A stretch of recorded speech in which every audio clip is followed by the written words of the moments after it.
Muy bien, continuando con lo que va a ser los temas de salud pública, vamos a hablar sobre qué es el programa de vigilancia y control nacional de tuberculosis. Convengamos algo, el tema de tuberculosis es un tema muy importante para lo que va a ser salud pública, pero también es un tema muy importante para lo que va a ser la especialidad de neumología, ¿no?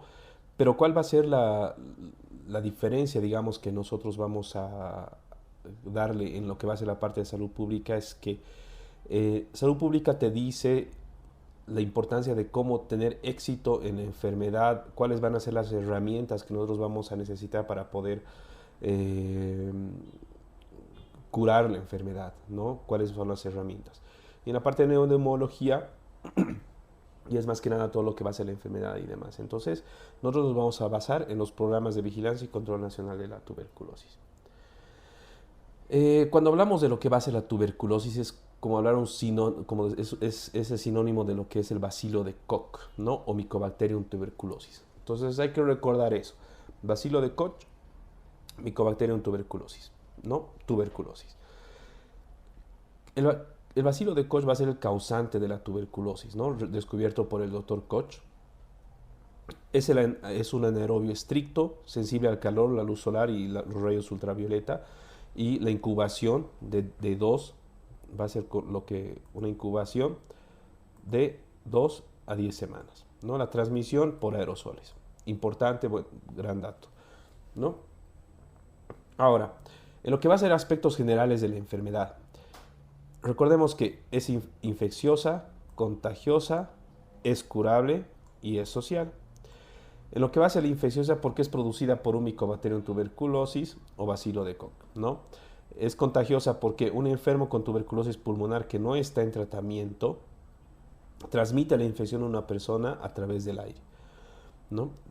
Convengamos eso, ¿no? Que es un dato importante porque un enfermo con tuberculosis pulmonar que no está en tratamiento puede transmitir la infección a la persona a través del aire. Es curable porque con un tratamiento vigilado se cura el 100% de los enfermos.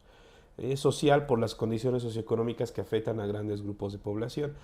Eh, la tuberculosis, al igual que otro tipo de patologías que se presentan, que son de importancia en lo que es salud pública, son social, son de características sociales donde implica mucho lo que es el hecho de las condiciones socioeconómicas, porque afecta mayormente a las personas de bajos recursos económicos, ¿no? Por decirlo así, por el hecho de que del hacinamiento, el hecho de las condiciones en cómo viven, la alimentación y demás, ¿no?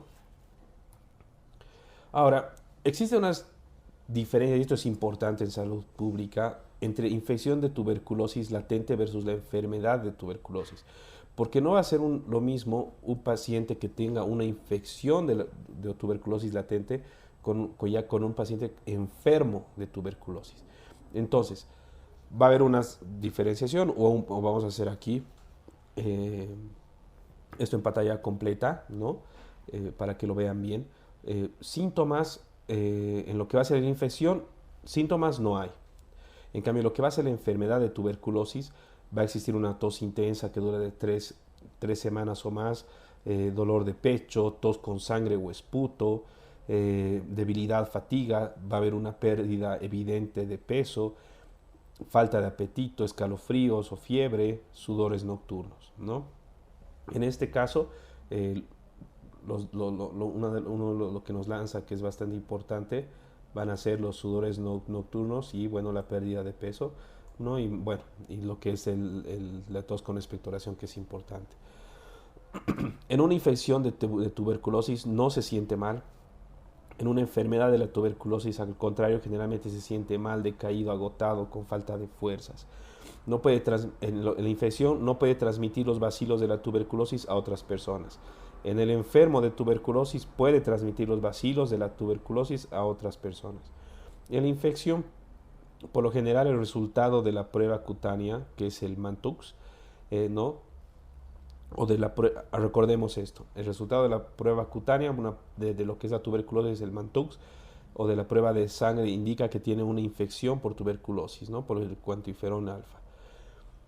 En lo que va a ser la enfermedad, por lo general el resultado de la prueba cutánea o de la prueba de sangre indica que tiene una infección por tuberculosis. Es muy marcado, en el examen nos va a salir positivo.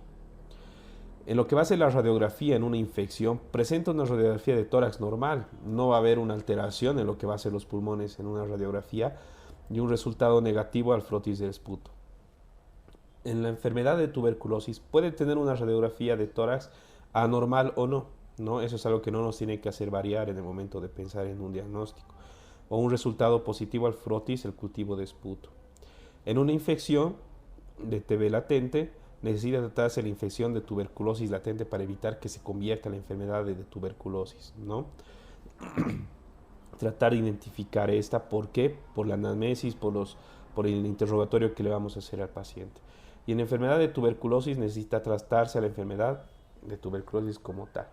Ahora, en lo que es la tuberculosis y salud pública, el tema del sintomático respiratorio es fundamental. Son conceptos que deberían, más allá de lo que es la parte de salud, son conceptos que se debería saber a nivel social, ¿no? Por la importancia de lo que es la tuberculosis, por la importancia de infección que provoca esto en las personas.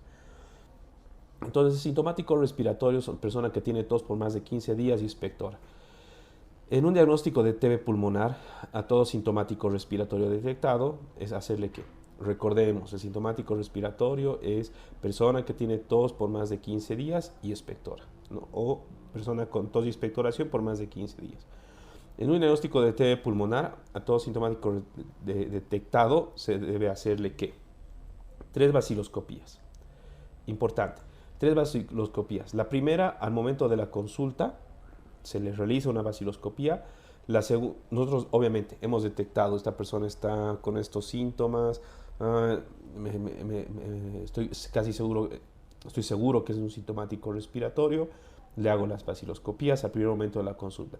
La segunda en la mañana al siguiente día, en ayunas, y la tercera cuando trae la segunda muestra, ¿no? a laboratorio. Entonces ahí nosotros cambiamos a lo que es un sintomático respiratorio detectado a un sintomático respiratorio examinado. Ahora, convengamos lo siguiente, que esto es un tema, es un dato muy importante, ¿no? Que todos nosotros debemos saber más que nada para cualquier pescada en salud pública de las preguntas de la residencia. Los tipos de tuberculosis. Desde el punto de vista de su localización se va a clasificar en dos: la tuberculosis pulmonar y la tuberculosis extrapulmonar. La tuberculosis pulmonar es la localización más frecuente, presentando el 80% de los casos de tuberculosis en todas sus formas. Es la forma más contagiosa, ¿no? Obviamente, en el pulmón. Y la tuberculosis extrapulmonar presenta el 20% de los casos de tuberculosis en todas sus formas, afecta a otros órganos fuera de los pulmones, frecuentemente la pleura, ¿no? Ganglios linfáticos, columna, las articulaciones y demás. Y aquí podemos ver una imagen de lo que es la tuberculosis extrapulmonar, ¿no? Y posibles órganos donde puedan afectar, ¿no? Lo que va a ser la tuberculosis ganglionar, tuberculosis articular, tuberculosis pleural, que convengamos que no es lo mismo que decir una tuberculosis pulmonar, ¿no? La tuberculosis ósea, tuberculosis cutánea, intestinal, genitourinaria, tuberculosis peritoneal, tuberculosis pericárdica, tuberculosis meningia. Y de la misma manera, recordar que cuando se detecta una tuberculosis extrapulmonar, por ejemplo, en lo que va a ser genitourinaria, es ahí donde la especialidad realmente necesita irse a la especialidad como tal para poder tratar este tipo de tuberculosis. ¿Cuáles van a ser los síntomas de tuberculosis? Muy marcados: tos y catarro, que también se lo manifiesta así en un lenguaje popular, por más de 15 días. Fiebre, sudoración nocturna, decaimiento y pérdida de peso. Recordemos esos 5 que van a ser fundamentales para poder sospechar, pensar en tuberculosis.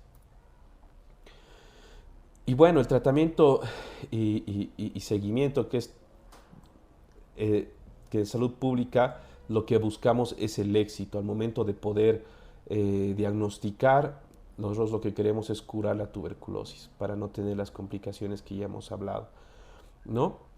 Entonces, aquí nosotros vamos a marcar estos 4 puntos que tiene que ser asociado, prolongado, controlado y supervisado. Asociado, ¿por qué? Porque nosotros vamos a utilizar, se utilizan varios medicamentos a la vez. Se utiliza mínimo 4 para evitar la selección la selección de resistencia, ¿no?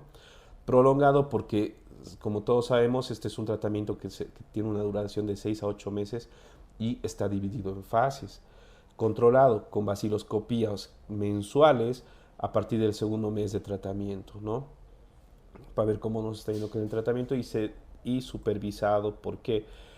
Y ahí es donde entra, que es una herramienta de la salud pública, la estrategia DOTS, ¿no? La estrategia DOTS, que es bastante importante en lo que va a ser salud pública para garantizar la toma del medicamento, curación del paciente y evitar la aparición de una multidrogoresistencia, que como todos nosotros sabemos, la multidrogoresistencia es cuando este paciente se vuelve resistente a los medicamentos, pues ya el éxito de una curación pues va a disminuir. Y bueno, les presento lo que va a ser la tabla de dosis recomendada para el tratamiento inicial de la tuberculosis, ¿no? Los medicamentos como tal, nosotros ya los conocemos y dependiendo, bueno, se utilizan estos medicamentos, ¿no? Y la isoniazida, rifampicina, piracinamida, etambutol, estreptomicina, y es algo que les recomiendo repasar bien, tanto al leer la parte de neumología como en salud pública, sobre las dosis diarias y bueno, dosis dos veces semana, que es cuando ya se vuelve intermitente y demás.